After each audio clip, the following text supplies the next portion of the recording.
and it's giving you all the right inputs in terms of how to save that money. This topic is going to assist you to retain that money, right? So you save it, you toil for it, you build it over decades, and you want to ensure that it's available to you post-retirement, correct? That's one. Number two, with the right kind of planning, healthcare does not need to be a morbid subject, right? It becomes a morbid subject when you don't plan for it. And it sort of plays on your mind. And then you have the issues of both financial and mental health to deal with that very critical situation. So what I'm going to do is give you a quick outlay in terms of what the sector is moving towards, what the government outlay is, what's happening demographically across the country, give you some snippets of what are the new aspects that are going to impact health insurance, specifically to some unknowns, which we believe will not have an impending impact, but certainly will. And last but not the least, we'll talk about how we can sort of manage both healthcare and health insurance by having some astute planning and some very smart decisioning in terms of taking care of your healthcare for future needs. Yeah. So just give you a very quick update on the healthcare industry and from a government perspective. And just to nuance this to what's transpiring globally, so India will be close to 2.5% of its GDP would be attributed to healthcare in this country. And when I say healthcare, I don't limit it to health insurance. I mean it also attributes itself to the health infrastructure, which is about 372 billion US dollars. And if you were to draw a parallel in terms of what happens globally, although it's not here, the US has about 9% of its GDP attributed towards healthcare and healthcare infrastructure. If you look at the key trends in India and you see healthcare premiums or health insurance premiums over the last 5 years post-pandemic, you will see it double. So in 2020, we had about $7.4 billion in terms of premium. That very quickly is going to touch about $16 billion this fiscal. So if you look at what India is doing for healthcare and what kind of investments it's making and what kind of skills it's developing, and you'll see that there has been a clear focus from the government in terms of allocation of funds. So the government per se is looking at close to around 90,000 crores in this budget being allocated to healthcare. Of the 90,000 crores, they're also looking at about supporting a 50,000 crore loan program in terms of interest rates. So that is in terms of the financial aspects. If you look at the skill development, India had about 0.83 crore doctors, and now we will have 1.30 crore doctors. But yet, if you look at it as a penetration of population, you have one doctor per 1,500 humans, and you have 1.7 nurses per 1,000 humans.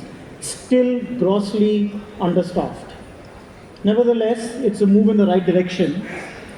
And if you look at statistically what are the trends that are emanating in the country, and you see that 70% of Indians still live in the premise that their families' out-of-pocket expenses and their children will support their healthcare needs. This is changing. And why is it changing? Typically, if you see the demographic structure of India from joint families is moving to nuclear families. So this cross-polarization of families supporting each other in terms of healthcare needs is getting decimated. So that's one aspect fabrically that one needs to sort of attend to.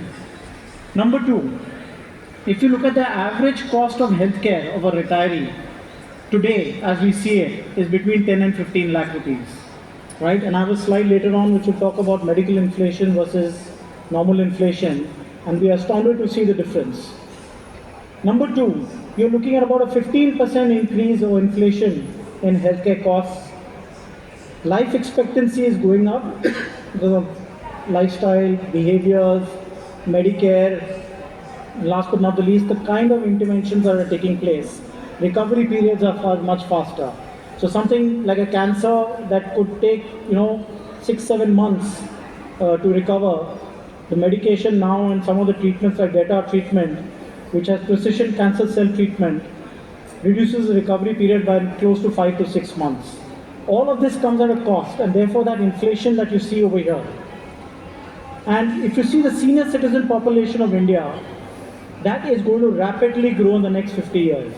So it's 10% of the population today. By 2050, it'll be 20% of the population.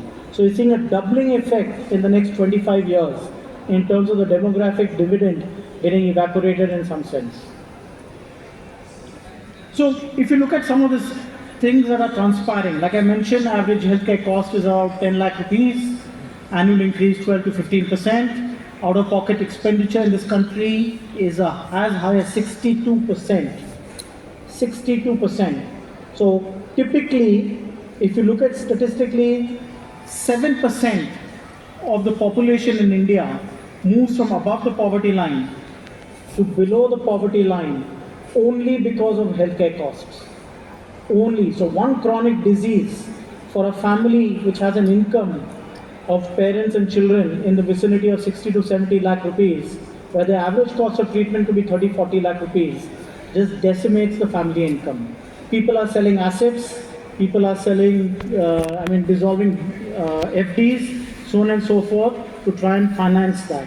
So 62% of the population being on out-of-pocket expenses with that kind of, hyperinflation on Medicare is abysmal, right? Chronic diseases.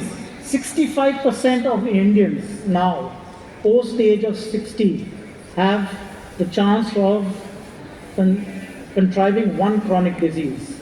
After 70, that doubles to 2 chronic diseases. So you could have high diabetes and proximate diseases because of high diabetes, which could be a liver disease, a kidney disease, and so on and so forth. Even a heart disease or cardiovascular disease emanating as a proximate cause of that. So the chances of contriving those diseases is high, lifestyles have changed, medical inflation is high, out-of-pocket expenses are 62%. So all of this put together is clearly a ticking time bomb. The government is taking some calls, and very recently, even within the Ayushman Bharat, they've added the population above 70, which is about 6 crore individuals in this country. But that also may not suffice, because that gives you a 5 lakh cover for a family, and a normal chronic disease will cost you anything above 20 lakh rupees. So the important point is that you need to supplement that insurance with your own personal insurance. So what are the concerns that retirees generally face, right? The big elephant in the room, let's talk about that. One is rising medical inflation, right? Prevalence of chronic diseases, as I mentioned, and the increasing life expectancy. So these three put together make for a very dangerous cocktail, right? Now if you look at inflation per se, and you look at the general inflation in the country is about between 4.2 and 4.5%, fluctuates quarter on quarter.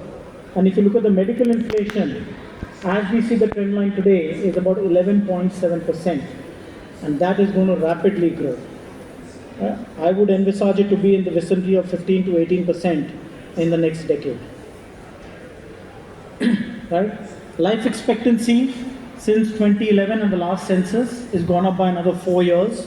So financing those other 4 years, and obviously as you grow, like I said, beyond 70, contriving of diseases with the percentage of lifestyle diseases emanating beyond 65 requires for much higher financing. Right? So, I'll just go back to the slide. So if you look at India, like I said, 10.7% of the population currently about 60, going to go up to 20%. Kerala state today as we speak is already 16%. So it's already 6% above the national average. And that is going to go up to 20%. by 2050. And if you look at, Kerala state as itself as a whole, it's already above the national average of children aged between 0 to 14. So it's outpacing the demographic dividend that the country has. So what are the chronic diseases? And although we're talking about retirement and retirees and planning for the chronic diseases that we believe will not touch us and will be in abstinence from those diseases, the hard fact is that today, especially post-COVID, what we do see is diseases that emanated in individuals beyond 50 are happening with the 30s and 40s. Cardiovascular disease is the most prominent of those, right? So if you look at the age cohort and you look at the disease cohort, chronic conditions, I mean, you have still about 27% of the population between 18 and 44 contriving chronic diseases. One wouldn't have thought so 15 or 20 years ago, right?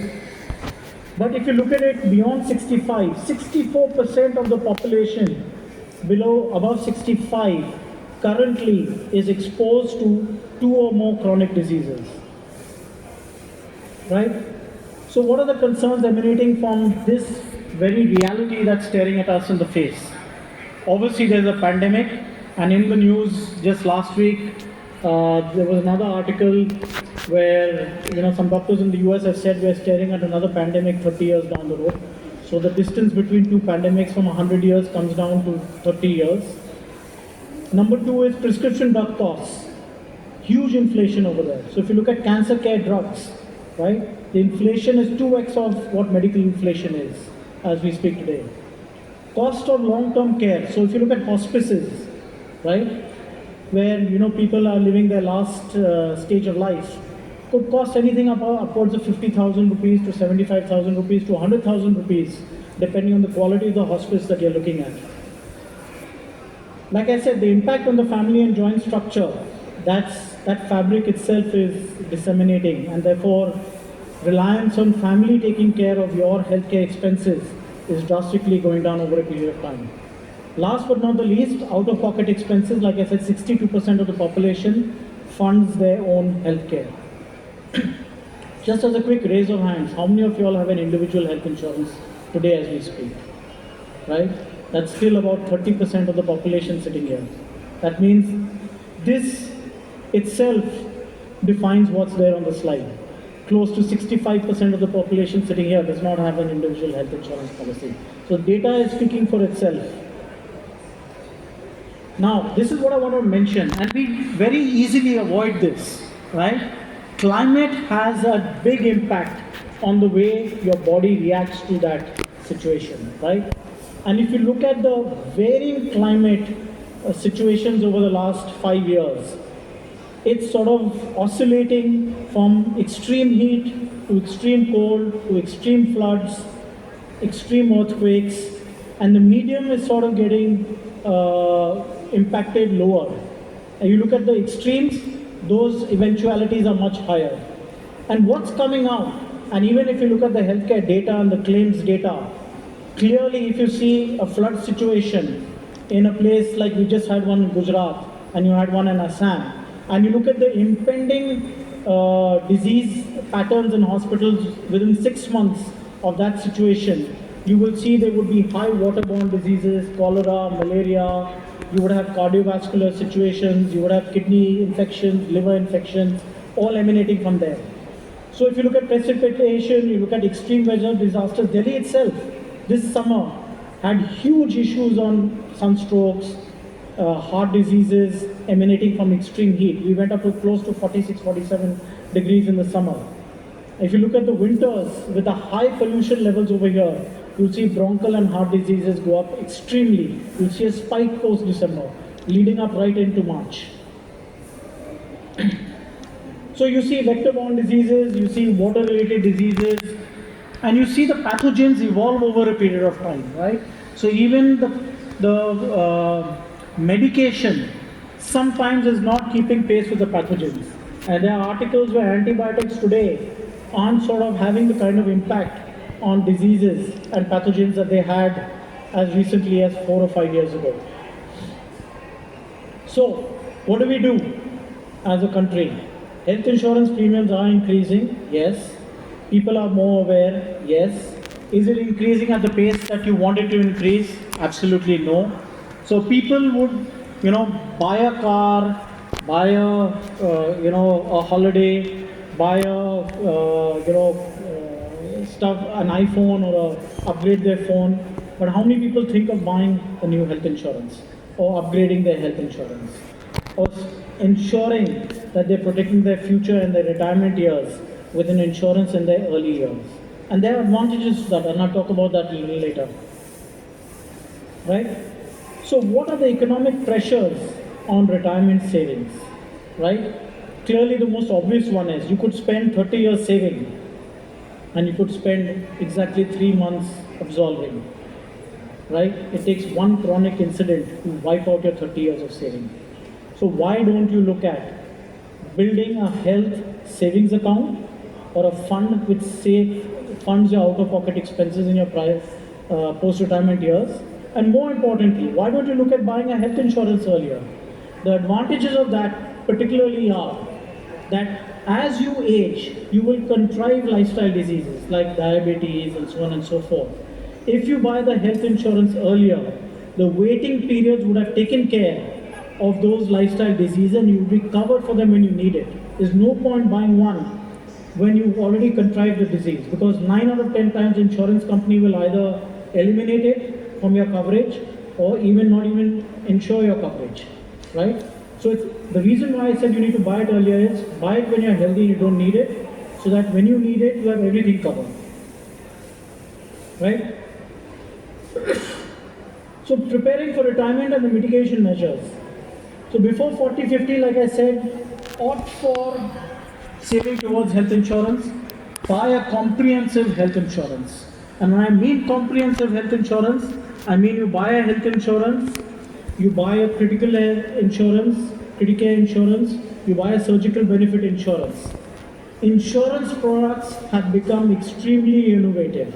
So if you buy it when you don't need it, in the old days, you felt like it was a cash burn, but it's not the case today, right? The insurance companies also have innovation built into the products in terms of sum insured. So today, if you don't claim, right, you have something called a multiplier benefit. So what happens with that is that if you have a sum insured of 20 lakhs and in a year you don't claim, that sum insured grows to be 30 lakhs.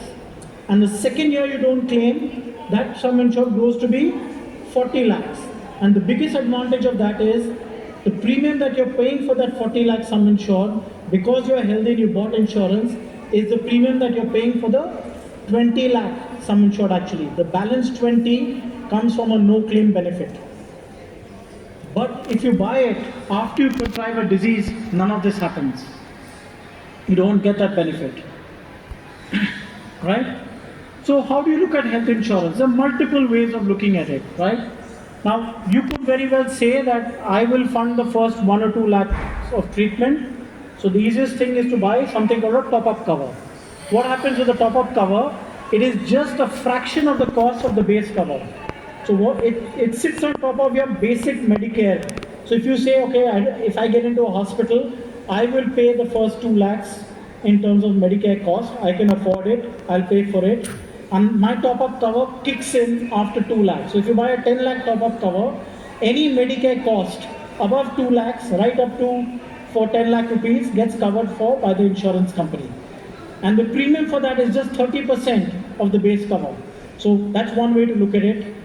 The best way to look at it is you have a base cover, you have a top-up cover, and you have a critical cover. And what's the advantage of that?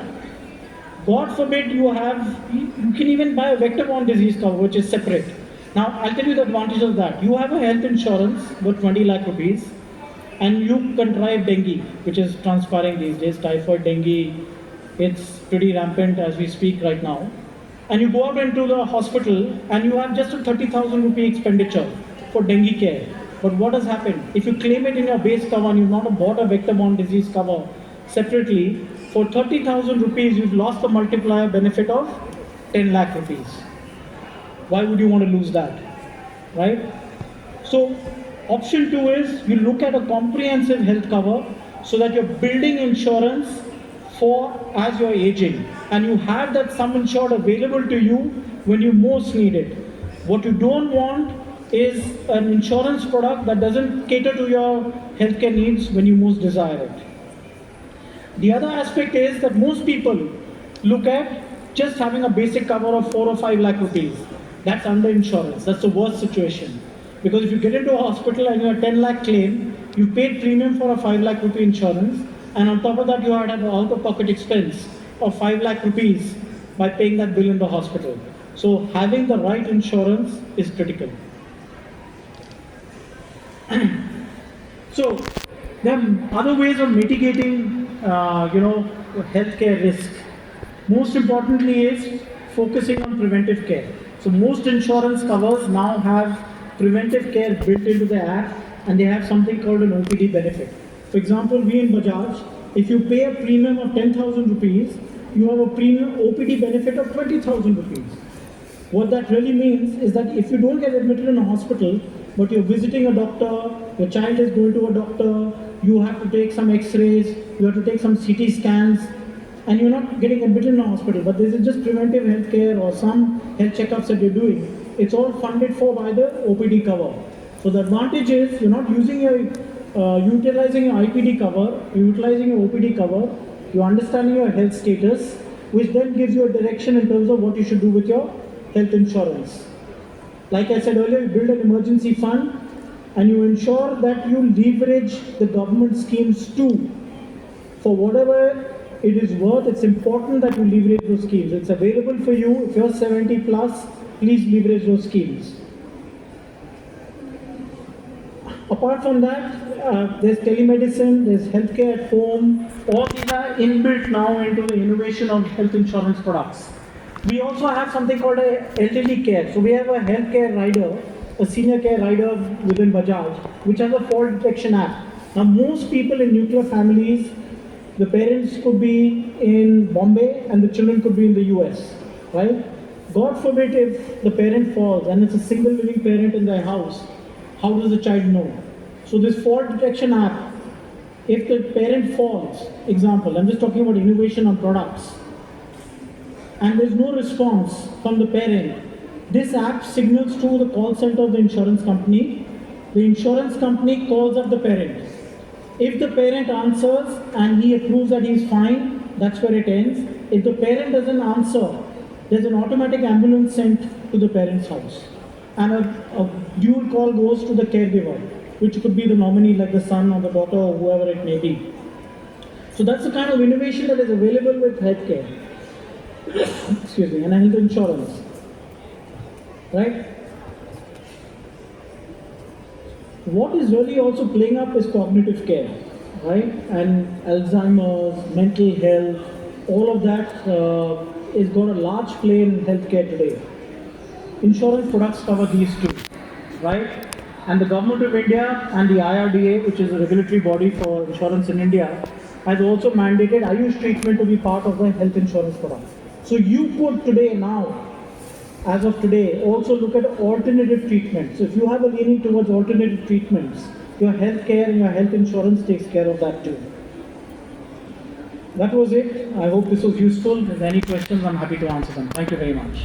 Unfortunately, we'll have to take the questions offline. We'll run out of time. But thank you so much. It was very useful for us to understand either you're somebody who's closing and inching towards retirement, or you're the caretaker. So it helps both sides, right? Lovely. Could we have a huge round of applause, and could we have you with us for a few more minutes, sir, on stage? I'd like to invite Tushar back on stage to offer a small token of appreciation to our lovely guest.